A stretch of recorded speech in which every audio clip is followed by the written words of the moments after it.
ओम नमो भगवते वासुदेवाय।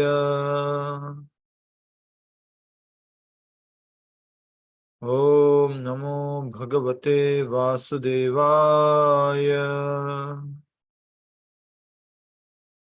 ओम नमो भगवते वासुदेवाय। मुखं करोति वाचालं पंगुं लंघयते गिरिं यत्कृपातमहं वन्दे श्रीगुरुदीनतारिणं परमानन्दमाधवं श्रीचैतन्यमीश्वरम्। नारायणं नमस्कृत्यं नरं चैव नरोत्तमं देवीं सरस्वतीं व्यासं ततो जयमुदीरयेत्। नष्टप्रायेषु भद्रेषु नित्यं भागवत सेवया भगवती उत्तमश्लोके भक्तिर्भवति नैष्टिकी।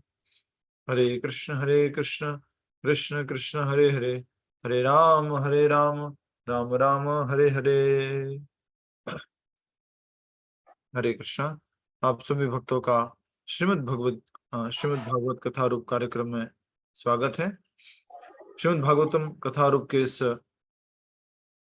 21वें अध्याय की शुरुआत हुई है और इसमें हम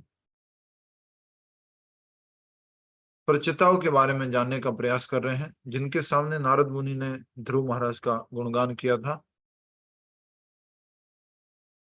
अभी तक हमने देखा कि जो प्राचीन बरहिचित थे उनके 10 पुत्र हुए और उन 10 पुत्रों में से सब ने अपने पिताजी की आज्ञा पर कि हमें जो है प्रजा में आगे वृद्धि करनी है, तपस्या करने का निर्णय लिया। और तपस्या करने के लिए वो बहुत एक सुंदर स्थान पर पहुंचे, वन में प्रवेश किए तो वहां पर एक बहुत सुंदर झील थी, वहां पर अलग अलग प्रकार के कमल थे। लेकिन उस जंगल में भी बहुत सुंदर ही कहीं से म्यूजिकल इंस्ट्रूमेंट की आवाज आ रही थी, ध्वनि की आवाज आ रही थी। तो उनके लिए आश्चर्य की बात थी, यहाँ कौन बजा रहा है। तो वहां पर स्वयं भगवान शिव प्रकट होते हैं अपने अलग अलग गंधर्वों के साथ में। और फिर भगवान शिव ये सोचकर कि ये लोग यहाँ पर भगवान की, कृष्ण भगवान की भक्ति करने के लिए आए हैं, गाइड करने के लिए वहां आए और उनको गाइड करना शुरू किया। और गाइड करने में सबसे महत्वपूर्ण उन्होंने जो बोला वो था रुद्र गीत या रुद्र गीता, जो हम समझ रहे हैं। वास्तव में ये 4 भागों में है, लेकिन हम ये कथा रूप में जो पढ़ रहे हैं तो इसको हम एक साथ ही पढ़ रहे हैं। कल हमने इसका शुभारंभ कर लिया था, आज हम उसी को एक बार फिर से पढ़ते हुए आगे बढ़ेंगे। जो प्रचेता थे वो 10 थे और 10,000 वर्षों तक वो तपस्या करने के लिए उस स्थान पर आए थे। भगवान शिव ये कहते हैं कि मुझे आप लोग बहुत प्रिय हो। ऐसा क्यों कहा उन्होंने? भगवान शिव ने ऐसा क्यों कहा, मुझे आप लोग बहुत प्रिय हो, ऐसा क्यों कहा? क्योंकि वो कृष्ण भक्त थे प्रभु जी। क्योंकि वो कृष्ण भक्त थे। तो शिव जी कहते हैं कि जो भगवान श्री कृष्ण के भक्त होते हैं वो मुझे अत्यधिक प्रिय है, बहुत अत्यधिक प्रिय है, अत्यंत प्रिय है। ये भागवत का श्लोक भी हमने देखा था, 4 स्कंद के 24वें अध्याय का 28वां श्लोक था। फिर हम देख रहे थे कि किस प्रकार से भगवान शिव आगे कहते हैं उनको कि मैं तुम्हें एक मंत्र प्रदान करता हूं जिसके माध्यम से भगवान बहुत प्रसन्न होंगे। वो मंत्र, वो गीत इस प्रकार से हैं जो हम रुद्र गीत के रूप में समझ रहे हैं। तो सबसे पहले उन्होंने बोला, वर्णाश्रम में अपने कर्तव्यों का समुचित निर्वाह करने वाला व्यक्ति ब्रह्मा जी का पद प्राप्त कर सकता है। तो कितने जन्मों तक? 100 जन्मों तक। अगर वो कुछ वर्णाश्रम नियमों का पालन करेगा तो ब्रह्मा जी का पद प्राप्त कर सकता है। और जब वह उससे भी ऊपर उठता तो वह मेरे पास आता है। परंतु जो मनुष्य प्रत्यक्ष भगवान विष्णु की विशुद्ध भक्ति में संलग्न होता है वह तुरंत वैकुंठ लोक प्राप्त करता है। तो यहाँ पर कहा जा रहा है कि अगर आप वर्णाश्रम धर्म का पालन करो तो आप ब्रह्मा जी का स्थान प्राप्त कर सकते हो, और उससे अधिक मेहनत करो शिव जी का संग प्राप्त कर सकते हो, उनके स्थान पर उनके बराबर कुछ गुण प्राप्त कर सकते हो। लेकिन आप विशुद्ध कृष्ण भक्ति करोगे तभी वैकुंठ धाम को प्राप्त हो सकते हो। तुम सब भगवान के महान भक्त हो, इसलिए मैं तुम्हें एक ऐसा मंत्र और स्तुतियां प्रदान करूंगा जिनके माध्यम से जीवन के सर्वोच्च लक्ष्य को प्राप्त करना अत्यंत सरल हो जाएगा। कृपया ध्यान पूर्वक इस मंत्र को सुनो। तो मनुष्य जीवन का जो सर्वोच्च उद्देश्य है, भगवत प्राप्ति, भगवत धाम जाना, भगवान श्री कृष्ण की भक्ति करना, उसको हम आसानी से प्राप्त कर सकते हैं अगर हम एक प्रमाणिक गुरु की शरण में जाते हैं। तो यहाँ पर ये प्रचेता है, इनके लिए प्रमाणिक गुरु कौन हो गए? शिव यहाँ स्वयं शिव जी हो गए। और भागवत में ही आगे कहा जाएगा, वैष्णवानाम यथा संभो, सभी वैष्णवों परम वैष्णव कौन है? शिव जी है। तो जैसे कि हमारे जीवन में देखेंगे तो हमारे जीवन में परम वैष्णव अभी जो है श्रील प्रभुपाद जी हैं। तो जैसा वो हमें गाइड कर रहे हैं वैसा अगर हम करेंगे तो हम भगवत भक्ति के माध्यम से भगवान के धाम वैकुंठ धाम में प्रवेश कर सकते हैं। वैसे ही प्रचेताओं के गुरु जी यहाँ पर हुए भगवान शिव, और वो कह रहे कि मैं तुम्हें मंत्र देता हूं, उसको ध्यानपूर्वक सुनो। ऐसा करने से भगवान का जो धाम है, जो कि मनुष्य जीवन का लक्ष्य है, वो सरलता से प्राप्त हो जाएगा। नेक्स्ट पढ़िए अब यहाँ से। प्रेचता गण करबद्ध खड़े थे और शिवजी उन स्थितियों का वर्णन करने लगे। हे भगवान, आपकी जय जयकार हो। आप परम पुरुष तथा परमेश्वर हैं और इसलिए आप सबके द्वारा पूजनीय हैं। एवं शिवजी कह रहे हैं कि आप पूजनीय हैं सबके द्वारा। देवी देवता, महर्षि, बड़े बड़े विद्वान, महात्मा, सब लोग आपकी पूजा करते हैं। नेक्स्ट, आप परम पुरुष तथा परमेश्वर हैं और इसलिए आप सबके द्वारा पूजनीय हैं। सृष्टि सूक्ष्म भौतिक तत्वों से निर्मित हैं और आप उन तत्वों के मूल स्रोत हैं। सूक्ष्म भौतिक तत्व, एक तो स्थूल भौतिक तत्व हो गए, वो कौन कौन से हो गए? स्थूल भौतिक तत्व कौन कौन से हो गए? स्थूल भौतिक तत्व भूमि, गगन, वायु, अग्नि, पानी, मन, बुद्धि, अहंकार। जो पंच महाभूत, पंच महातत्व जो पंच महाभूत, मैंने बोला सूक्ष्म नहीं, मैंने स्थूल बोला है। और सूक्ष्म क्या हो गए? मन, बुद्धि, अहंकार। तो उसके लिए कहा जा रहा है कि सृष्टि सूक्ष्म भौतिक तत्वों से निर्मित हैं और आप उन तत्वों के मूल स्रोत हैं। तो ये जो मन, बुद्धि, अहंकार है और त्रिगुण है, सत्वगुण, रजोगुण, तमोगुण है, ये सब आपसे ही प्रकट होते हैं। आप ही सर्वव्यापी वासुदेव हैं जो संकर्षण, प्रद्युम्न तथा अनिरुद्ध के रूप में विस्तार करते हैं। तो इस विस्तार के बारे में समझ चुके हैं। अगर आपको याद होगा तो गोलोक चार्ट अगर है तो डिस्प्ले कर सकते हैं माता जी। कोई भी आप में से भक्त लोग गोलोक चार्ट है तो डिस्प्ले कर सकते हैं। हरे कृष्णा। ठीक है, आगे बढ़ेंगे हम। आप में से कोई भी भक्त जिनके पास है डिस्प्ले कर सकते हैं।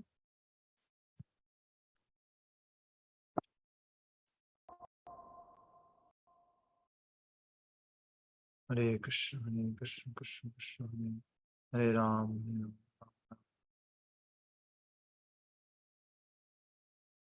तो यहाँ पर देख सकते हैं आप इस गोलोक चार्ट में कि सबसे पहले जो है ऊपर अगर देखेंगे भगवान का धाम जो है, सबसे ऊपर गोलोक वृंदावन धाम, वहां पर स्वयं भगवान श्री कृष्ण और उनकी आह्लादिनी शक्ति श्रीमती राधा रानी है।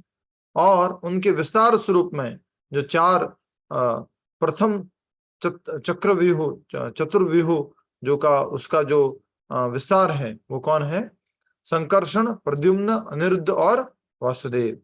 तो ये खास करके सभी प्रकार से शिवजी कह रहे हैं कि आप ही इस भौतिक जगत के, पूरी सृष्टि के रचयिता हैं, सृष्टा है और आप सर्वत्र व्याप्त हैं। आप ही प्रवृत्ति और निवृत्ति तथा इन दोनों के फलस्वरूप उत्पन्न होने वाले कार्य हैं। प्रवृत्ति क्या है, निवृत्ति क्या है, कौन बताएंगे? डिस्प्ले बंद कर सकते हैं, बोला नहीं था। प्रवृत्ति क्या है, निवृत्ति क्या है? यस, प्रभु भौतिक कार्यों में लगना प्रवृत्ति होगा मेरे ख्याल से, और निवृत्ति उनको आध्यात्मिक कार्यों में attachment and detachment. Attachment and detachment, ठीक है, बहुत अच्छा बताया शॉर्ट में। तो आपने जो बताया एग्जैक्ट मीनिंग सुशील जी, प्रवृत्ति यथार्थ धर्म अर्थ काम मोक्ष आदि के कर्मों में लग करके मुक्ति के मार्ग पर जाना। निवृत्ति यथार्थ सीधा ही भगवत भक्ति में लग जाना। तो ये जो दोनों कार्य हैं, चाहे प्रवृत्ति के कार्य हो या निवृत्ति के कार्य, उसके लिए कहा जा रहा है इन दोनों के फलस्वरूप उत्पन्न होने वाले कार्य है आप ही है। आप समस्त वरदायकों में सर्वश्रेष्ठ हैं, सभी वर देने वालों में आप सर्वश्रेष्ठ हैं। इसके लिए क्या कहा जाता है भगवान को? वरदराज, वरदराज। ठीक है, ये कौन प्रार्थना कर रहे हैं? भगवान शिव। आज हम थोड़ा उसको एक्सप्लेन करते हुए समझ रहे हैं। नेक्स्ट, हे भगवान, आपके उस मूल स्वरूप के दर्शन करना चाहता हूं। तो पहले तो सभी दिशाओं से संबंधित, सभी भगवान की शक्तियों के संबंधित प्रार्थना की, अब भगवान के रूप के संबंधित प्रार्थना करने वाले हैं। हे भगवान, मैं आपके मूल स्वरूप का दर्शन करना चाहता हूं जो भक्तों को अति प्रिय है। केवल उनके दर्शन से हमारी इंद्रिया और समस्त मांगे पूर्ण रूप से संतुष्ट हो सकती है। भगवान के शरीर का रंग वर्षा ऋतु के काले बादलों जैसा है और वर्षा की बूंदों के ही समान भगवान के अंग चमचमाते हैं। भगवान का अति सुंदर मुख, कमल सदृश नेत्रों, सुंदर नासिका और इतनी मधुर मुस्कान से सुसज्जित है कि देखने वाले मंत्र मुग्ध रह जाते हैं। तो भगवान के सुंदरता के बारे में वर्णन किया गया है। तो आज हम इसमें एक इंपॉर्टेंट आपको एस्पेक्ट बताने वाले हैं जो कि प्रभु जी समझा रहे थे और प्रभुपाद जी ने तात्पर्य में बताया है।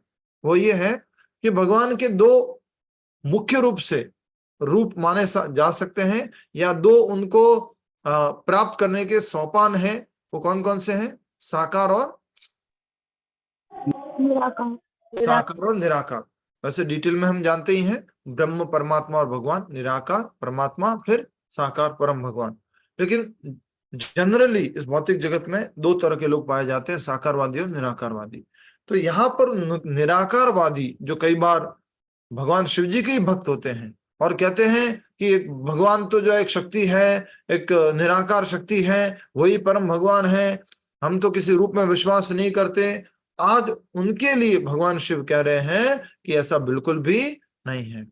भगवान का एक सगुण साकार रूप है और रूप भी कैसा है? अति मनमोहक, मंत्र मुग्ध करने वाला। जैसे कि अभी आप बात करें राधा वृंदावन चंद्र की, इतने सुंदर है, इतने सुंदर है, बस आकर्षित करते रहते हैं।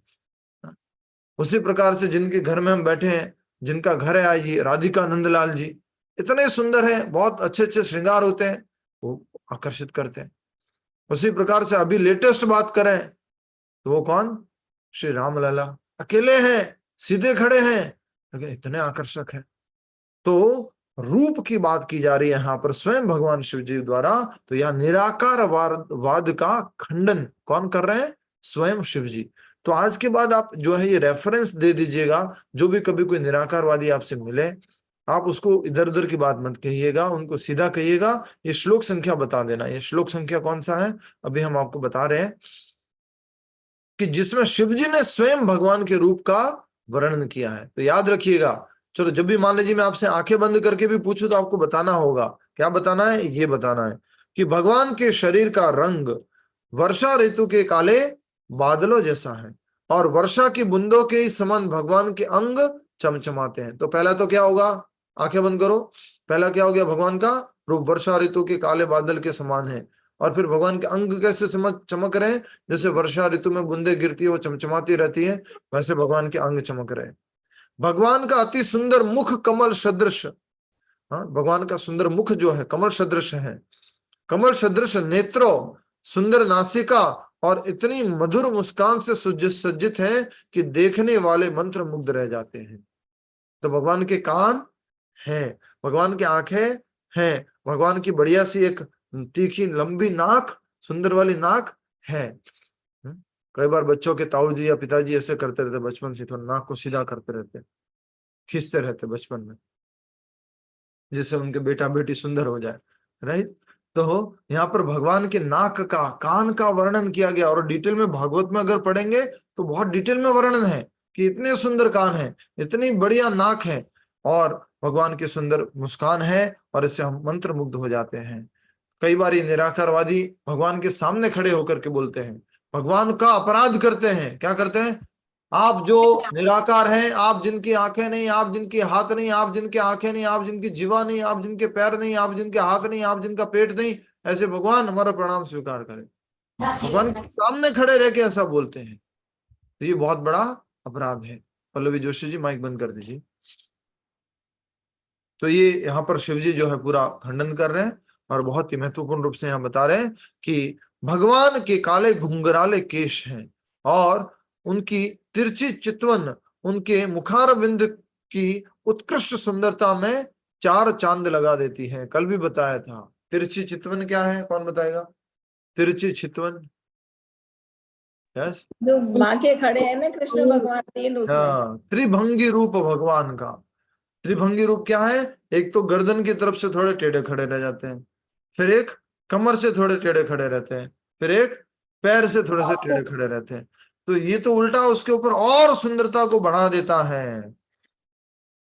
हवा के झोंकों से लहराते भगवान के वस्त्र, उनके चमकीले कुंडल, प्रकाशवान मुकुट, कंगन, हार, नुपुर, कमरपट्ट तथा अन्य आभूषण मिलकर उनकी सुंदरता में वृद्धि करते हैं। तो भगवान के हाथों में कंगन भी है, सिर पे मुकुट भी है, कानों में कुंडल भी है, बहुत ही सुंदर वस्त्र पहने हुए, हार है, नुपुर है, कमरपट्ट है। कल भी हमने ये तस्वीर देखी थी, अगर आपको याद होगा, भगवान की, जिसमें हमने देखा था कि भगवान के सुंदर जो है वो रूप के बारे में हमने दर्शन किए थे। बहुत ही सुंदर रूप है भगवान का।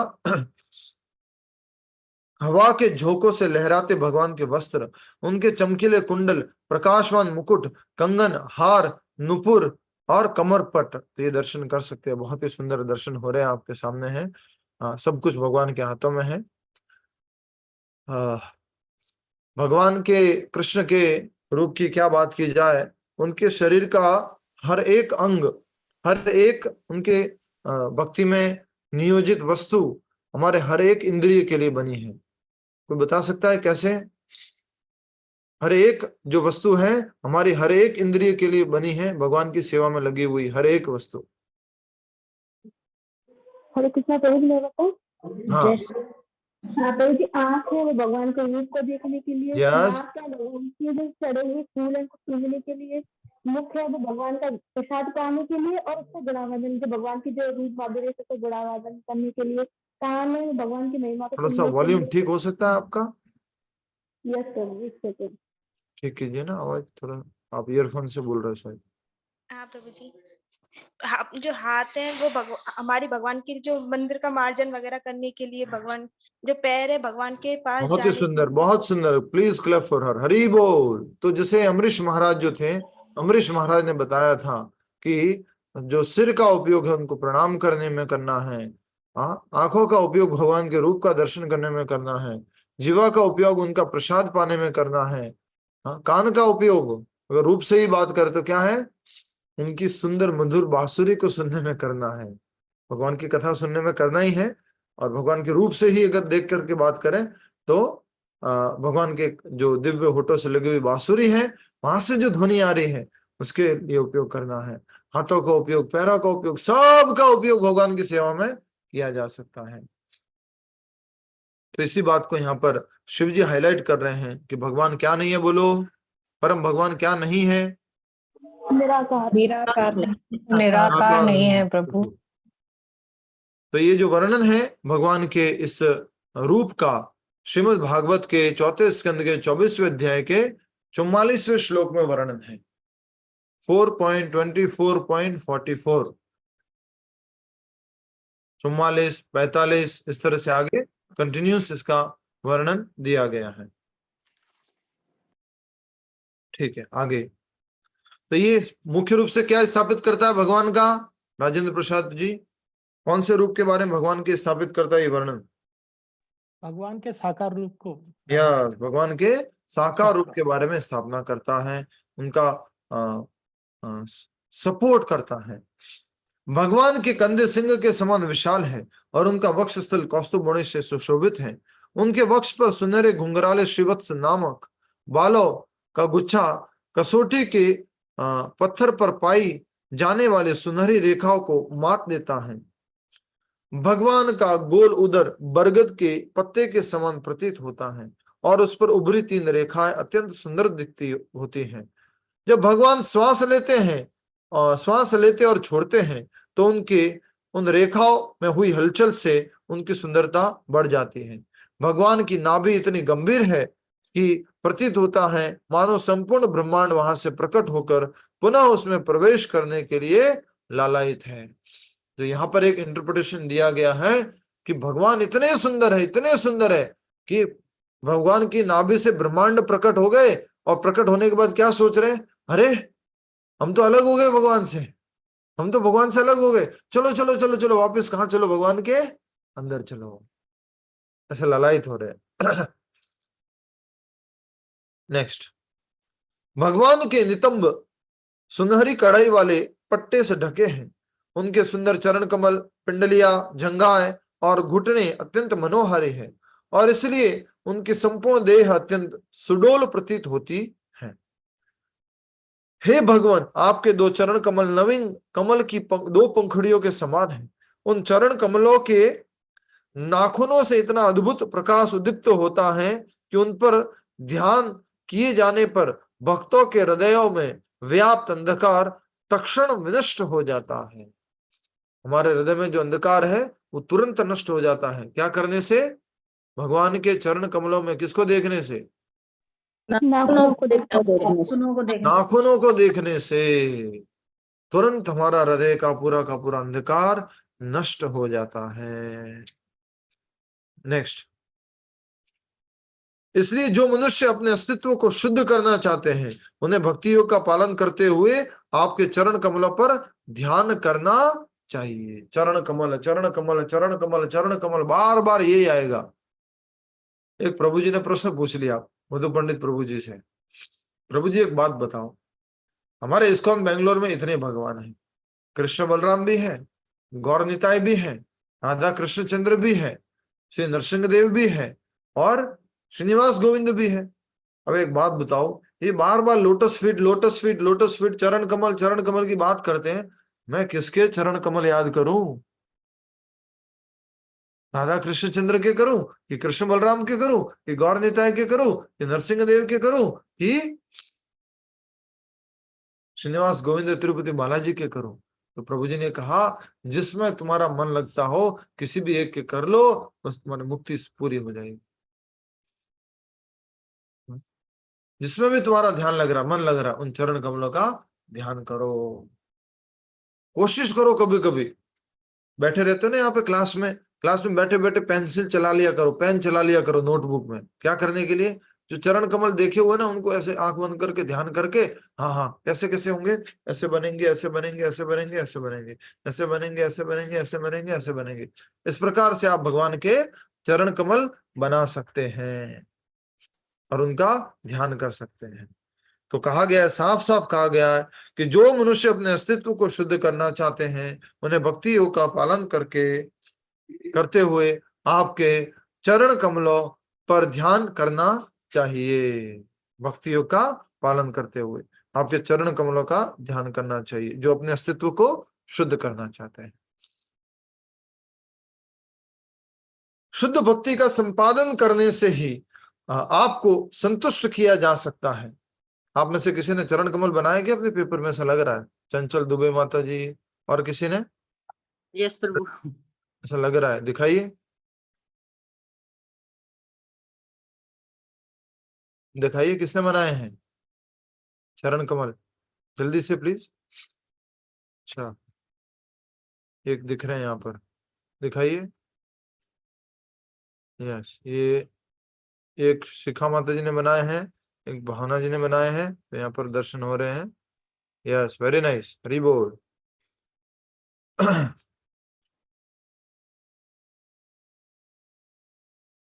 शुद्ध भक्ति का संपादन करने से ही आपको संतुष्ट किया जा सकता है।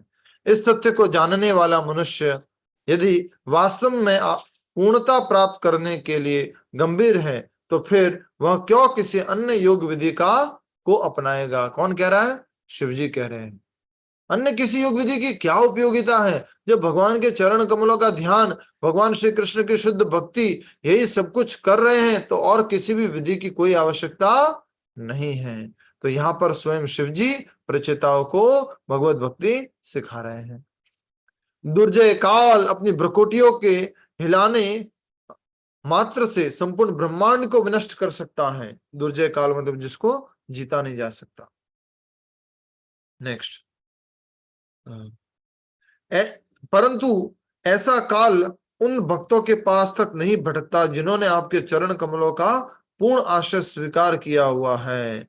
आपके शुद्ध भक्तों का लव मात्र संग भी ऐसे वर प्रदान कर सकता है जिनकी तुलना स्वर्गीय सुखों तथा अथवा मुक्ति से भी नहीं की जा सकती। इसलिए मैं आपसे याचना करता हूं कि मुझे उन भक्तों का संग प्रदान करें। सेम की सेम प्रार्थना कर रहे हैं जिस प्रकार से ध्रुव महाराज ने प्रार्थना की कि मुझे बस आपके भक्तों की संगति प्रदान कीजिए। बहुत ही सुंदर बात कही जा रही, मुझे आपके भक्तों की संगति प्रदान कीजिए। और इसी बात को चैतन्य महाप्रभु क्या कहते हैं? साधु संगा सर्वशास्त्र कहे, लव मात्र साधु संगा सर्व सिद्धि होए। याद कर लीजिए ये वाला, साधु संग सर्वशास्त्र कहे, लव मात्र साधु संग सर्व सिद्धि है। थोड़ा सा भी अगर साधु संग हो गया, एसोसिएशन हो जाएगा तो हमारी मुक्ति निश्चित है। इसलिए मैं आपसे याचना करता हूं कि मुझे उन भक्तों का संग प्रदान करें। ये श्रीमद् भागवत के 4 स्कंद के 24वें अध्याय का 58वां श्लोक है, 58वां। भक्तों की संगति इतनी महत्वपूर्ण है कि स्वयं शिव जी कह रहे हैं कि हमें भक्तों की संगति प्रदान करें। हे नाथ, आपकी महानता का पूर्ण अनुभव करना संभव नहीं है, परंतु यह देखकर कि किस प्रकार आपकी काल शक्ति द्वारा सृष्टि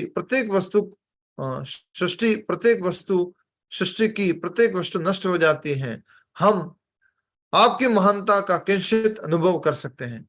जिस प्रकार वायु आकाश में बादलों को चित्रा देती है, उसी प्रकार अदृश्य काल प्रत्येक वस्तु को नष्ट कर देता है।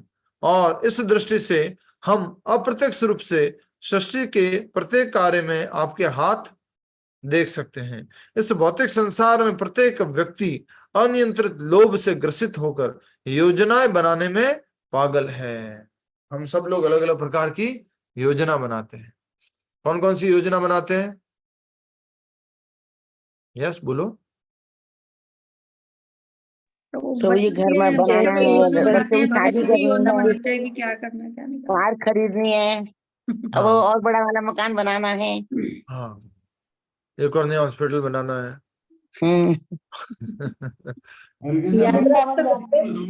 बस बस बस, ठीक है, धन्यवाद। व्यापार करना है, और उसमें भी क्या बोलते हैं हम? डबल करना है, ट्रिपल करना है, और बढ़ाना है, और बढ़ाना है, और बढ़ाना है, धन संपत्ति बढ़ानी है। यही हमारी अलग अलग प्रकार की ग्रीड के कारण, लोभ के कारण अलग अलग प्रकार की प्लानिंग होती रहती है। इसलिए यहाँ पर कहा जा रहा है कि और इस दृष्टि से हम अप्रत्यक्ष रूप से सृष्टि के प्रत्येक कार्य कहाँ गया?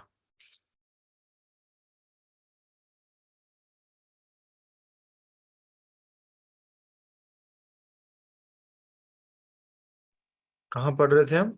ये नाथ में दूसरी लाइन, चैप्टर थर्ड हरे कृष्णा। हाँ, इसी के आगे। बताओ ना। हाँ, पेज नंबर है आपके दूसरी पुस्तक में, जो कल पढ़ रहे थे वहीं पर है हम। मैं कल नहीं था, अब आ जाएगा। नई पुस्तक में कितना है? 111 हो गया, तो 101 है। 109 113 है। ठीक है, 113 बस बस बस बस बस मिल गया।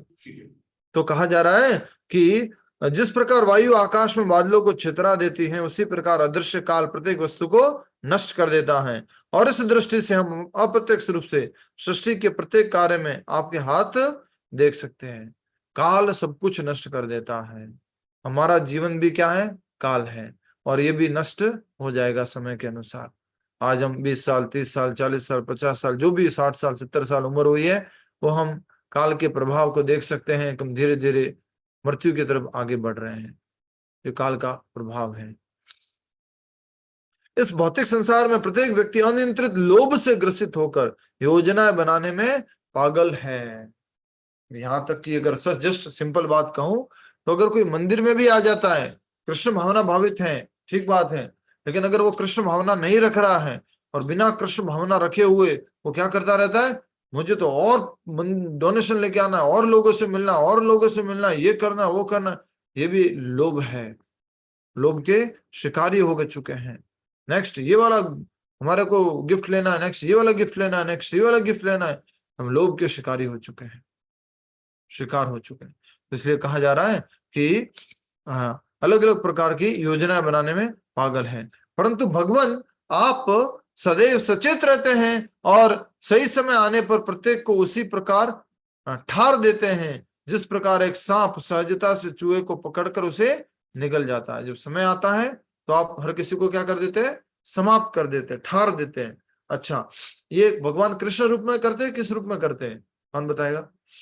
नित्य रूप में, काल रूप में, काल रूप में, काल या रूप में। ये काल रूप में भगवान कर रहे हैं, ठीक है, ठार देते हैं। इसलिए जो व्यक्ति जानता है कि आपका भजन नहीं करने से उसका जीवन व्यर्थ चला जाएगा, केवल वही बुद्धिमान है। तो कल यहां पर हमने किया था, याद आ रहा है आपको? दुनिया कहे पागल, और दुनिया कहे पागल, और क्या कृष्ण भक्त कहे और शिव जी कहे बुद्धिमान, और वो है कृष्ण भक्त।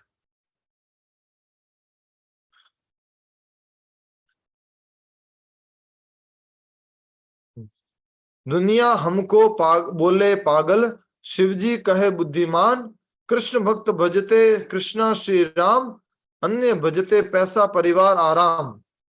पढ़ लो दोस्त भगवत गीता भागवतम, जो खोल दे तुम्हारे बुद्धि के ताले, और दे तुम्हें भगवत और तुम्हें और दे तुम्हें श्री भगवत नाम। तो बहुत ही सुंदर लिखा है। आप में से और भी हमारे राजेंद्र जी ने भी लिखा था, तो बहुत बढ़िया लिखा है। तो कहने का अर्थ है कि शिव जी जो है वो उसको बुद्धिमान मानते हैं। अब यहाँ पर मैं आपका एक और दूसरा इसका पर्सपेक्टिव समझाना चाहता हूँ। वो हमारे आई थिंक सनातन गोस्वामी का भजन है। क्या कहते हैं सनातन गोस्वामी? जीवना होइलो शेष, ना भजिलो ऋषि के, जीवन होइलो शेष, ना भजिलो ऋषिकेश। जीवन बचा नहीं है, ऋषिकेश का भजन नहीं किया है, तो जीवन क्या हो चुका है? व्यर्थ हो चुका है। और क्या कहा गया है? और क्या कहा गया है? जानिया सुनिया विष खाइनो। जानबूझ के हम क्या खा रहे हैं? विष खा रहे हैं, जानबूझ करके। जीवन बचाने शेष है, ऋषिकेश का भजन नहीं किया है तो जानबूझ के विष पीने के बराबर है। बहुत ही सुंदर बात यहाँ पर गोस्वामी जी कहते हैं। अब आगे हम कर रहे हैं, जहां तक हमने कल किया था उससे आगे हैं, बट आज थोड़ा हमने समझने का प्रयास किया। आगे यह कहकर शिव जी ने प्रचेताओं को उपदेश देना आरंभ किया। प्रिय राजकुमारों, भगवान के चरण कमलों पर अपना मन केंद्रित करके तुम इन प्रार्थनाओं को गाओ। कौन सी प्रार्थना? ये रुद्र गीत जो शिव जी ने गाया भगवान के लिए। यदि तुम श्रद्धा पूर्वक इस पद्धति का परिपालन करोगे तो शीघ्र ही तुम्हारे हृदय में परमात्मा रूप में विराजमान भगवान तुमसे संतुष्ट हो जाएंगे। जिस समय ब्रह्मा जी ने हम प्रजापतियों को सर्वप्रथम प्रजा उत्पन्न करने का आदेश दिया था, उस समय उन्होंने हमारे समक्ष ये स्तुतियां कही थी। ब्रह्मा जी ने भी यही स्तुतियां की थी भगवान को। भगवान के गुणगान में की गई इन स्तुतियों को गाकर हम समस्त प्रकार के तमोगुण अंधकार से मुक्त हो जाएंगे। जो कोई भक्त ध्यान तथा आदर पूर्वक इन स्तुतियों का गायन करता है और अपने मन को भगवान में लीन कर रखता है, वह शीघ्र ही जीवन की सर्वोच्च पूर्णता प्राप्त करता है। जीवन की सर्वोच्च पूर्णता प्राप्त करता है जो कोई भक्त ध्यान तथा आदर पूर्वक इन स्तुतियों का गायन करता है। तो अलग से आप ये श्लोक जो है गायन रूप में, उच्चारण रूप में रख सकते हैं और इसको आप प्रतिदिन पूजा आदि में उपयोग कर सकते हैं। हम कोशिश करेंगे इन मात्र श्लोकों की पीडीएफ शेयर करने का। शिवजी के मुखारविंद से उपदेश सुनकर परिचिताओं ने अत्यंत आदर तथा एवं भक्ति पूर्वक उनकी पूजा की शिव जी के वहां से प्रस्थान करने के पश्चात उन्होंने जल में प्रवेश किया और अगले 10,000 वर्षों तक वहां खड़े रहकर नियमित रूप से उनकी स्तुतियों को गाने लगे। कौन गा रहे स्तुतियों को? 10,000 वर्षों तक कौन चले गए पानी में? शिव जी के उपदेश के अनुसार। इसी बीच उनके पिता प्राचीन बरहीन अनेक कर्म कांडीय अनुष्ठान एवं यज्ञ करने में व्यस्त हो गए। यहाँ पर थोड़ा सा उल्टा है, एक तो है प्रवृत्ति मार्ग और एक है निवृत्ति मार्ग। कौन सा है प्रवृत्ति मार्ग और कौन सा है निवृत्ति मार्ग? कर्मकांडीय मार्ग कौन सा है? निवृत्ति मार्ग है प्रवृत्ति मार्ग है? प्रवृत्ति निवृत्ति होगा ना। प्रवृत्ति मार्ग। प्रवृत्ति प्रभु। सुमन माता जी, तो ये जो कर्मकांडीय मार्ग है वो क्या है? प्रवृत्ति मार्ग है। और भक्ति मार्ग जो है वो निवृत्ति मार्ग है। तो ऐसा कह सकते हैं, एक तो स्टेयर केस वाला प्रोसेस है और एक डायरेक्ट लिफ्ट वाला प्रोसेस है। तो स्टेयर केस वाला प्रोसेस प्रवृत्ति मार्ग और कर्मकांड, और निवृत्ति मार्ग जो हो गया भक्ति हो गई वो लिफ्ट वाला प्रोसेस, डायरेक्ट। तो यहाँ पर शिवजी कह रहे हैं कि शिवजी के मुखारविंद से ये उपदेश सुनकर प्रचेताओं ने अत्यंत आदर एवं भक्ति पूर्वक उनकी पूजा की। शिवजी के वहां से प्रस्थान करने के पश्चात उन्होंने जल में प्रवेश किया और अगले 10,000 वर्षों तक वहां खड़े रहकर नियमित रूप से स्तुतियां गाने लगे। 10,000 वर्षों तक धूप थी, राइट? 10,000 वर्षों तक मात्र क्या थी? धूप थी, राइट? नहीं, पूरा सर्दी, गर्मी, वर्षा, सब अलग अलग रीतियों में वो 10,000 वर्षों तक वहां तपस्या करने लगे। नियमित रूप से उन स्तुतियों को गाने लगे। कौन सी स्तुतियां? रुद्र गीता जो शिवजी ने बताई थी। इसी बीच उनके पिता प्राचीन बरही अनेक कर्मकांड अनुष्ठान एवं यज्ञ करने में व्यस्त हो गए। जब महान ऋषि नारद मुनि ने यह देखा कि तो करुणावश उन्हें आध्यात्मिक जीवन के विषय में उपदेश देने के लिए वहां पहुंच गए। किसके पास पहुंचे नारद मुनि? प्राचीन बरही के पास। प्राचीन बरही के पास पहुंच गए, जो प्रजापति थे। कि हे नारद मुनि के मन में आया कि ये पुत्र तो भक्ति सीख रहे हैं, निवृत्ति मार्ग पर हैं, और पिता किस पे है? प्रवृत्ति मार्ग पर है। ये कैसे हो गया? तो उल्टा हो गया। होना ये चाहिए था पिता निवृत्ति मार्ग पर हो और पुत्र चलो प्रवृत्ति मार्ग पर है। तो ये तो उल्टा ही है। इसलिए नारद मुनि स्वयं पहुंच गए उनको शिक्षा देने के लिए, उनका भला करने के लिए। अब देखिए क्या होता है यहाँ पर, थोड़ा बहुत इंपॉर्टेंट है यहाँ पर, सुनिए। जब महान ऋषि नारद मुनि ने यह देखा तो करुणावश उन्हें आध्यात्मिक जीवन के विषय में उपदेश देने के लिए वहां पहुंच गए। महाराज प्राचीन बरही से यथोचित आदर सत्कार प्राप्त करने के उपरांत नारद मुनि ने उनसे पूछा, हे राजन, इन कर्मकांडी अनुष्ठानों से आप कौन सा उद्देश्य साधना चाहते हैं? जीवन का चरम लक्ष्य अपने कष्टों से मुक्ति प्राप्त करके पूर्ण एवं निर्बाध सुख की अनुभूति करना है, परंतु आपके ये अनुष्ठान उस लक्ष्य की प्राप्ति करवाने वाली नहीं है। उल्टा क्या बोल दिया उनको कि ये जो आप अनुष्ठान कर रहे हो, कर्मकांडी कार्यक्रम कर रहे हो, ये जो आप चाहते हो वो आप इससे आपको नहीं मिलने वाला है। जो आप चाहते हो उससे नहीं मिलने वाला। ऐसा कह सकते हैं कि इतना ज्यादा ये कर्मकांडीय थे, प्रचेता नहीं, प्राचीन बरही इतने ज्यादा कर्मकांडीय थे कि हर समय यज्ञ पूजा अलग अलग इसमें लगे रहते थे। एक यज्ञ समाप्त हुआ नहीं, दूसरा यज्ञ शुरू हो गया, दूसरा यज्ञ समाप्त हो नहीं, तीसरा यज्ञ शुरू हो गया। भौतिक इच्छाओं से पूरित ये जो है हमारे प्राचीन बरही, वो इस प्रकार से अलग अलग प्रकार के देवी देवताओं की पूजा में लग गए। जब नारद मुनि ने यह देखा कि करुणावश उन्हें आध्यात्मिक जीवन के विषय में उपदेश देने के लिए वहां पहुंच गए। महाराज प्राचीन बरही से यथोचित आदर सत्कार प्राप्त करने के उपरांत नारद मुनि ने उनसे पूछा, हे राजन, इस कर्मकांडी अनुष्ठानों से आप कौन सा उद्देश्य साधना चाहते हैं? आपका जीवन चरम लक्ष्य कष्टों से मुक्ति प्राप्त करके पूर्ण एवं निर्बाध सुख की अनुभूति करना है, परंतु आपके ये अनुष्ठान उस लक्ष्य प्राप्ति करवाने वाले नहीं है। तो यज्ञ का लक्ष्य क्या बताया नारद मुनि ने? बताओ डॉक्टर रेशमा माता जी, यज्ञ का लक्ष्य क्या बताया? वो चाहते हैं कि वो मुक्ति पालेंगे और निर्बाध सुख पाएंगे, पर उससे वो नहीं होगा। और कोई थोड़ा सा ऐड कर दीजिए। प्रभु जी ब्रह्म ब्रह्म अवस्था तक पहुंचना, ब्रह्म ज्योति में लीन हो जाना, मुक्ति पाना और निर्बाध सुख की प्राप्ति, भगवत भक्ति पाना, समस्त कष्टों कष्ट से मुक्ति पाना और समस्त निर्बाध कष्टों सुख को की अनुभूति। ठीक है, तो अष्टांग नारद मुनि उनसे कह रहे हैं कि हे राजन, इन कर्मकांडी अनुष्ठानों से आप कौन सा उद्देश्य साधना चाहते हैं?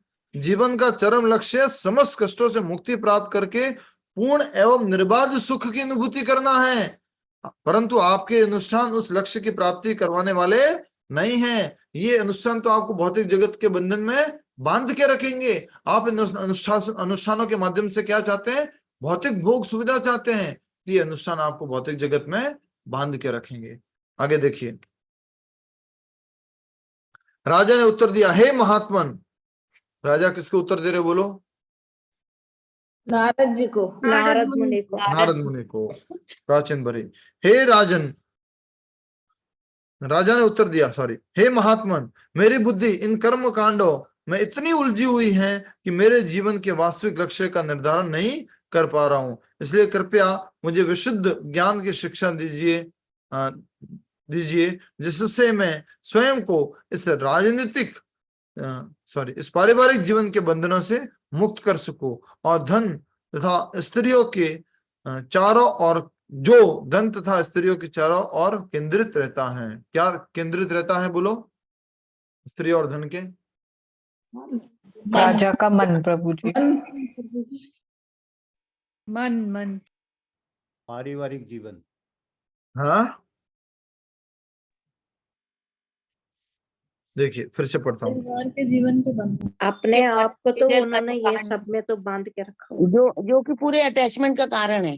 हाँ, तो भी एक बहुत इंपॉर्टेंट बात है यहाँ पर, ये देखिए, स्वयं राजा उत्तर दे रहे हैं और राजा को भी क्लैरिटी है एक्चुअल में, लेकिन हो क्या रहा है देखो, हे महात्मन, मेरी बुद्धि इन कर्म कांडों में इतनी उलझी हुई है, उनको मालूम है ये कर्म कांड है, उलझ गए पूरा उनके अंदर, और उलझी हुई है कि मैं जीवन के वास्तविक लक्ष्य का निर्धारण नहीं कर पा रहा हूं। सॉरी, एक यज्ञ खत्म नहीं हुआ, दूसरा यज्ञ शुरू, दूसरा हुआ नहीं, तीसरा शुरू, ऐसे करके अलग अलग कर्म कांडों के अनुष्ठानों में लगे हुए हैं। तो बोल रहे मेरी बुद्धि इतनी उलझी हुई है, मुझे नहीं समझ आ रहा कि मैं क्या करूं, इसलिए कृपया मुझे विशुद्ध ज्ञान की शिक्षा दीजिए जिससे मैं स्वयं को इस पारिवारिक जीवन के बंधनों से मुक्त कर सकूं और धन तथा स्त्रियों के चारों ओर केंद्रित रहता है, जो ठीक है, जो राजसी जीवन, पारिवारिक जीवन धन और स्त्रियों के इर्द गिर्द रहता है अर्थात उनके केंद्रित रहता है। तो कृपया मुझे विशुद्ध ज्ञान की शिक्षा दीजिए। कौन पूछ रहे हैं? प्राचीन पूछ रहे हैं नारद मुनि से, जिससे मैं स्वयं को इस पारिवारिक जीवन के बंधनों से मुक्त कर सकूं जो धन तथा स्त्रियों के चारों ओर केंद्रित रहता है। हमें इस धन का क्या करना है? अगर हम मान लीजिए धन रखते हैं तो धन का क्या करना है? भगवान के को अर्पण कार्यों में लगाना चाहिए प्रभु जी, कृष्ण भावना के प्रचार में लगाना चाहिए, प्रचार में कृष्ण करना सेवा में चाहिए। लगाना चाहिए। नहीं तो ये हमें किसकी ओर लेके जाएगा बोलो? नहीं तो मैं किसकी ओर लेके जाएगा? जो लिखा हुआ है, भौतिक आसक्ति होगी, लिखा हुआ है, हाँ? भौतिक बंधनों। हाँ, तो जो नशा है, जुआ है, अवैध संबंध है, उनकी तरफ लेके जाएगा, गलत दिशा में लेके जाएगा। नारद मुनि ने कहा, हे राजन, अपनी योग शक्ति के बल पर आपको उन पशुओं के दृश्य दिखाऊंगा जिन्हें आपके द्वारा किए गए यज्ञों में निर्ममता से बलिदान किया गया। जरा आकाश में देखिए कि किस प्रकार वे सब पशु आपकी मृत्यु की परीक्षा कर रहे हैं। हरि बोल, हरि बोल। क्या दिखा दिया उनको? यज्ञ में जो पशु बलि दी थी वो पशु दिखा दिए उनको। कहाँ दिखा दिए? आकाश में दिखा दिए। नारद मुनि ने राजा प्राचीन बरीचित को, तुमने इतने कर्म कांड के यज्ञ किए, उस यज्ञ में तुमने पशु बलि दिए, देखो देखो, तुम ऊपर देखो, वो रहा घोड़ा जिसका तुमने बलि दी थी, वो रही गाय जिसकी तुमने बलि दी थी, वो रहा ये जानवर उसकी तुमने बलि दी थी, सब तुम्हारा इंतजार कर रहे हैं, कब आओगे, हम कब आपको खाएंगे, इंतजार कर रहे हैं।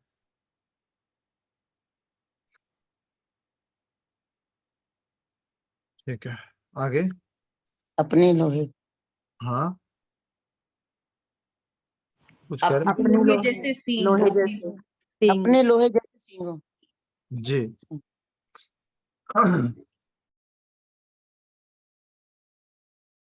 जरा आकाश में देखिए, मैं किस प्रकार से सब वे सब पशु आपकी मृत्यु की प्रतीक्षा कर रहे हैं।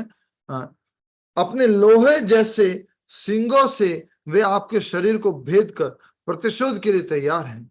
यज्ञ में जिन पशुओं की बलि उचित रीति से हो जाती है उन्हें तत्क्षण मनुष्य शरीर प्राप्त होता है, परंतु यदि विधि के अनुसार परंतु यदि विधि में कोई त्रुटि रह जाए तो रमजान को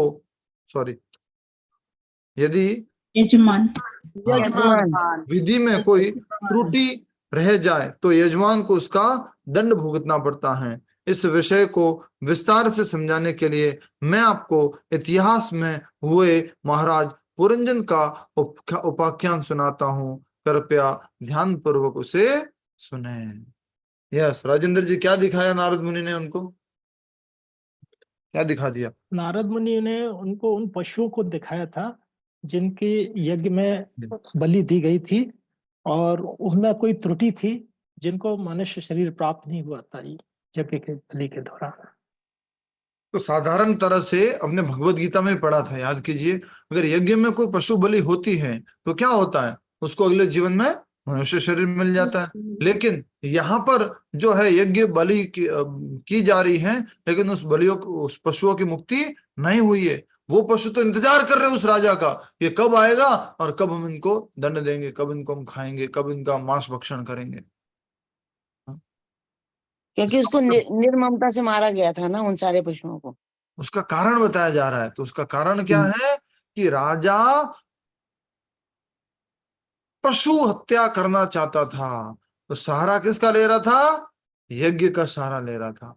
उसका ये लक्ष्य ये नहीं था कि विष्णु की प्रसन्नता, भगवान की प्रसन्नता, उसका लक्ष्य क्या था, पशु हत्या करना। इसलिए भगवान एक बार फिर से अवतार लिए थे, अगर आपको याद होगा तो, बुद्ध भगवान के रूप में। बुद्ध भगवान के रूप में क्या हुआ था बुद्ध भगवान के रूप में? तो जब भगवान बुद्ध रूप में आए थे, उससे पहले क्या चल रहा था, शास्त्रों के नाम पर, वेदों के नाम पर लोग पशु हत्या कर रहे थे। अपने मांस भक्षण करने के लिए, खुद को भोजन करना था, इसके लिए उस प्रकार से पशु हत्या कर रहे थे। तब क्या हुआ, तब भगवान प्रकट हुए और उन्होंने बुद्ध भगवान के रूप में आकर के क्या बोला,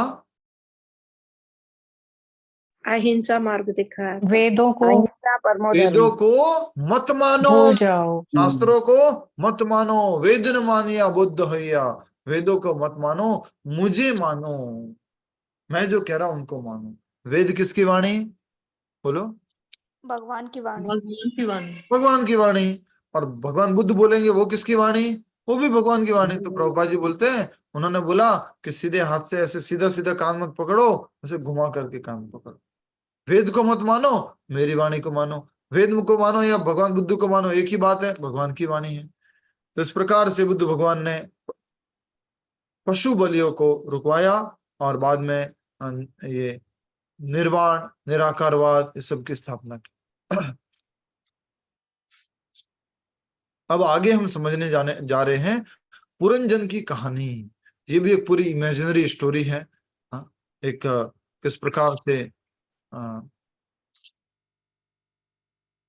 एक राजा होता है पुरंजन नाम का, और वो जंगल में जाता है, उसको पूरी बहुत सुंदर आगे डिस्क्रिप्शन है, तो उसको हम समझेंगे। एक बार फिर से मैं इस बात को पढ़ लेता हूं जो नारद मुनि ने कहा। हे राजन, आपकी योग शक्ति के बल पर मैं आपको उन पशुओं के दृश्य दिखाऊंगा जिन्हें आपके द्वारा किए गए यज्ञों में निर्ममता से बलिदान किया गया। जरा आकाश में देखिए कि किस प्रकार वे पशु आपकी मृत्यु की प्रतीक्षा कर रहे हैं। अपने लोहे जैसे सिंगों से वे आपके शरीर को भेद कर प्रतिशोध के लिए तैयार हैं। क्योंकि राजा ने क्या किया था उन जानवरों के साथ, हाँ, उनको अग्नि में आहुति दे दिया था। यज्ञ में जिन पशुओं की बलि उचित रीति से की जाती है उन्हें तक्षण मनुष्य शरीर प्राप्त होता है, परंतु यदि विधि में कोई त्रुटि रह जाए तो यजमान को उसका दंड भुगतना पड़ता है। पंडित जी जिम्मेदार नहीं है, कौन जिम्मेदार है? यजमान मान जो करा रहा है, यज्ञ कर रहा है जो। यस, यज्ञ जो करवा रहे हैं वो जिम्मेदार है, भुगतना पड़ता है। नेक्स्ट क्या कहा जा रहा है देखिए। हाँ, इस विषय में विस्तार से समझाने के लिए मैं आपको इतिहास में हुए महाराज पुरंजन का उपाख्यान सुनाता हूँ। क्या उपाख्यान हुआ था, कृपया इसे ध्यानपूर्वक सुने। आज ही शुरू कर दे इसको कि कल करें शुरू इसको? यस प्रभु जी, आज कर। ठीक है, प्रभु जी बहुत आज लंबी कर है दे ये प्रभु, स्टोरी आज पुरंजन प्रभु की। जी। आप थोड़ा प्रभु जी शुरू कर पुरंजन देते हैं, की नहीं तो बहुत क्योंकि लंबी, कल भी नहीं पूरी हो पाएगी फिर। बहुत लंबी स्टोरी है, पढ़ी है मैंने। हाँ मतलब जी बहुत सारे लोगों ने पढ़ी है। ठीक है प्रभु जी, शुरू कर दीजिए प्रभु। शुरू कर दीजिए। शुरू कर दे, ठीक है। नारद मुनि द्वारा बताई जाने वाली यह कथा वास्तव में महाराज प्राचीन बरही की कथा ही थी, परंतु नारद मुनि ने इसका वर्णन एक रूपक कथा के रूप में किया। पुरंजन शब्द का अर्थ है वह जो पूरी तरह वह जो पूर्व रूपी शरीर को भोगता है, वह जो पूर्व रूपी शरीर को भोगता है। कोई इसमें मदद कर सकता है? इसका और क्या अनुवाद हो सकता है? जो पूर्व रूपी शरीर को भोगता है। हरे कृष्णा प्रभु जी, शरीर के भीतर और या इस रूप के भीतर। अच्छा, नहीं, पुर माने प्रभु जी महल, जो ये जो हमारा शरीर है ये महल है, और उसके अंदर जो है जो उसको थैंक यू, भोगता है वो हरि आत्मा है, बोल। यस, वो आत्मा है। ये उत्तर चाहिए था हमें। तो कहा जा रहा है कि जो व्यक्ति, जो राजा थे, उन्होंने क्या भोगा था? पूरा राजमहल वगैरह ये सब भोगा था। पर यहाँ पर पुरंजन शब्द क्यों दिया गया है? वह जो पूर्व रूपी शरीर को भोगता है। तो हम सब लोग क्या है, बोलो? पुरंजन। पुरंजन ही है। हम सब लोग पुरंजन हैं, क्योंकि हम सब लोग इस शरीर रूपी महल को भोगना चाहते हैं। इसलिए गीता में भी आया है, नव द्वारे पूरे देही। नव द्वार का नगर है, नव द्वार का महल है, जिसको हम भोगने का प्रयास करते हैं। नेक्स्ट, एक समय पांचाल देश में पुरंजन नाम का एक राजा रहा करता था, जो अपने वीरता भरे कार्यों के लिए अत्यंत विख्यात था। उसका एक मित्र था, अविज्ञात, अनजान अर्थात परमात्मा, जिसके कार्यों को कोई नहीं समझ सकता था। रहने के लिए उपयुक्त स्थान की खोज में राजा पुरंजन ने संपूर्ण विश्व का भ्रमण किया, परंतु फिर भी उन्हें अपना मन प्रिय स्थान नहीं मिला। उनका मन इंद्रिय भोग की असीमित इच्छाओं से भरा था, परंतु जब उन्हें अपनी उन कामनाओं को पूरा करने के साधन नहीं दिखे तो वे निराश और हताश हो गए हैं। ये किसकी कहानी है? हम सब लोगों की कहानी है। इस पूरी दुनिया में हम किधर भी ढूंढते रहेंगे, यहाँ सुख मिलेगा, इस घर में सुख मिलेगा, उस होटल में सुख मिलेगा, इस स्थान पर सुख मिलेगा, सब जगह भ्रमण हो करके फिर हम क्या हो जाते हैं? निराश और हताश हो जाते हैं। और बाद में फिर भगवान की बात को याद करते हैं, हाँ कृष्णा आप जो है सही कह रहे थे, ये जो जगत है दुखालय है। हम कैसे लोग हैं? सीधे सीधे नहीं मानते हैं। हम तीसरे तरह के बुद्धिमान लोग हैं, जो सुनने से नहीं मानता, जो किसी और को देख के नहीं मानता, जब खुद के ऊपर गुजरती है तो मानता है।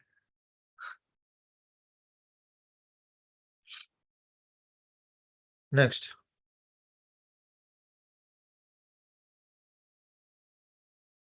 रहने के लिए उपयुक्त स्थान की खोज में राजा पुरंजन ने संपूर्ण विश्व का भ्रमण किया, परंतु फिर भी उन्हें अपने मन प्रिय स्थान नहीं मिला। उनका मन इंद्रिय भोग की असीमित इच्छा से भरा था, परंतु जब उन्हें अपनी उन कामनाओं को पूरा करने के साधन नहीं दिखे तो वे निराश और हताश हो गए। एक दिन विचरण करते करते पुरंजन हिमालय की दक्षिण दिशा में स्थित भारतवर्ष नामक क्षेत्र में पहुंचा। वहां उसने 9 द्वारों वाली एक नगरी, भारत में अर्थात मनुष्य जन्म, थोड़ा यहाँ डिस्क्रिप्शन का एक्सप्लेनेशन भी है। अच्छा, जगत कौन सा है बताओ? जगत कौन सा है? भौतिक जगत। भौतिक जगत। भौतिक जगत ही होगा। या भौतिक जगत में शहर कौन सा है, नगरी? भारत नगरी। शरीर हमारा शरीर रूपी नगर। यस, तो यहाँ कहा जा रहा है एक दिन विचरण करते करते पुरंजन हिमालय की दक्षिण दिशा में स्थित भारतवर्ष नामक क्षेत्र में पहुंचा। वहां उसने 9 द्वारों वाली एक नगरी भारत में मनुष्य जन्म अर्थात मनुष्य जन्म देखी, जो सब सुविधाओं से पूर्ण थी। अर्थात अलग अलग योनियों में भटकने के बाद कौन सी योनि में आया? मनुष्य योनि में आया, जो हिमालय के दक्षिण दिशा में इस तरह से कहने के लिए समझ सकते हैं। और फिर कहा जा रहा है कि इस नगर के चारों ओर दीवार अर्थात त्वचा बनी थी और उसमें उद्यान, केश, ऊंची इमारतें, शरीर में उठे हुए भाग जैसे सिर, नाक इत्यादि। ये क्या है बोलो? ये शरीर में क्या है? इमारत। की इमारत है ये। ऊंची इमारत है, 9 द्वार। ठीक बात है। शरीर में उठे हुए भाग जैसे सिर, नाक इत्यादि तथा नहरें, झुरिया एवं गड्ढे थी। नगर में ऐसे घर थे जिनके गुंबद सोने, चांदी और लोहे प्रकृति के 3 गुण से बने थे।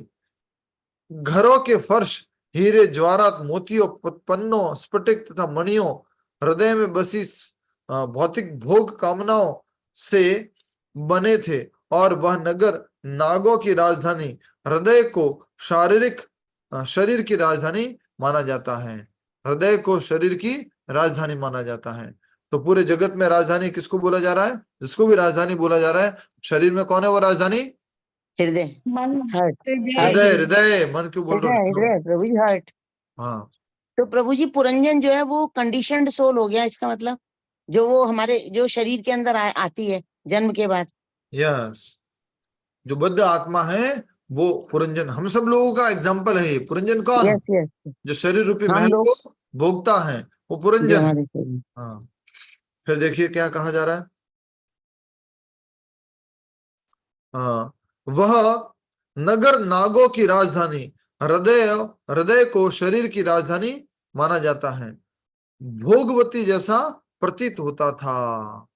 नगर में उन अनेक सुंदर सभागार, शरीर का हृदय जहां आत्मा और परमात्मा निवास करते हैं। तो सुंदर सभागार क्या है शरीर में? सबसे बड़ा हृदय। रेस्तरां, बाजार, धर्मशालाएं, सड़कें, शरीर में बहने वाली वायु और सुंदर उद्यान थे। नगर की सीमा पर एक सुंदर सरोवर था जिसके चारों ओर अनेक वृक्ष एवं लताएं थी। ये कौन सा सरोवर है बोलो?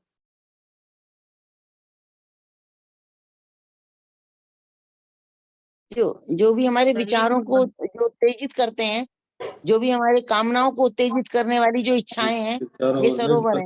और कोई बताओ? सहयोग करो। पेट का अंदर तो रोम का दिया प्रभु जी। रोम से जो बाल रहते हैं वो। नहीं, कोई एक जना बताओ प्लीज। शरीर में बहने वाली प्रभु जी नाड़ियां जो होती है। नहीं, आत्मा। योनि प्रभु जी, योनि को कहा गया शायद। ठीक है, आत्मा। फिर से देखिए। नगर में अनेक सुंदर सभागार, शरीर का हृदय जैसा जहां आत्मा और परमात्मा निवास करते हैं। म्यूट कर दीजिए प्रभा माता जी। रेस्तरां, बाजार, धर्मशालाएं, सड़कें, शरीर में बहने वाली वायु और सुंदर उद्यान थे। नगर की सीमा पर एक सुंदर सरोवर था जिसके चारों ओर अनेक वृक्ष एवं लताएं थी। वो क्या कौन हो सकता है? आंखें हो सकती है प्रभु जी। आंखें प्रभु जी। प्रभु जी इंद्रियां। योनि के बारे में बताया प्रभु जी। प्रभु जी इंद्रियां, इंद्रियां, इंद्रियां। मन हुआ है। नसों, नाड़ियां। नसों, नाड़ियां। नहीं प्रभु जी इंद्रियां होंगी ये। ठीक है। प्रभु जी अग्नि। हाँ, रचना माता जी। आत्मा। आत्मा। प्रभु इसका आगे एक्सप्लेनेशन उसने खुद ही दिया है। आगे Yes. एक्सप्लेनेशन है प्रभु जी। हाँ हाँ हाँ, इसीलिए तो मैं देख रहा हूँ कि कोई पढ़ के बता। नगर की सीमा पर एक सुंदर सरोवर था जिसके चारों ओर अनेक वृक्ष एवं लताएं थी। भंवरों का गुंजन तथा पक्षियों की कुंज से मिश्रित स्वर से वातावरण अत्यंत रमणीय था। ये सरोवर और बगीचे संभोग विचारों को उत्तेजित करने वाले अंगों को इंगित करते हैं। ये सरोवर कौन सा है? इच्छा है, इच्छाओं का सरोवर। वहां बर्फीले पहाड़ पर अनेक जल प्रताप थे और वसंत ऋतु की वायु उन जल प्रतापों के जल कणों को उड़ाकर वृक्षों की टहनियों को भिगो रही थी। झरने, यहाँ पर झरने संभोग रस का प्रतिनिधि करते हैं। और वसंत वायु कामदेव का। जब इन दोनों का मिलन होता है तो व्यक्ति कामुक हो उठता है। ऐसे मधुर वातावरण में वन्य पशु भी महान ऋषियों के समान अहिंसक और अद्वेषी थे। वहां के सौम्य परिवेश की तुलना शांत पारिवारिक जीवन से की जा सकती है। और पशु की बच्चों से और विभिन्न ध्वनि के बीच कोयल की कुंज को अलग से सुना जा सकता था। पारिवारिक जीवन में कई बार पत्नी और बच्चे उथल पुथल मचा देते हैं, परंतु वह भी कोयल की कुंज के समान मधुर प्रतीत होती है। जो भी बच्चे वगैरह करते हैं वो भी कैसा लगता है? मीठा ही लगता है, अच्छा ही लगता है, ठीक है चलेगा। इस उद्यान में जो भी आता वह उस मोहक वातावरण से आकर्षित होकर वहां आराम करने का विचार करने लगता। इस उद्यान में जो भी आता वह आराम करने का प्रयास करना, इंद्रिय भोग में लिप्त होने का प्रयास करता। ठीक है, और आगे इसको पढ़ेंगे हम। आज के लिए यहीं पर समाप्त करते हैं। 4:16 हो गई है।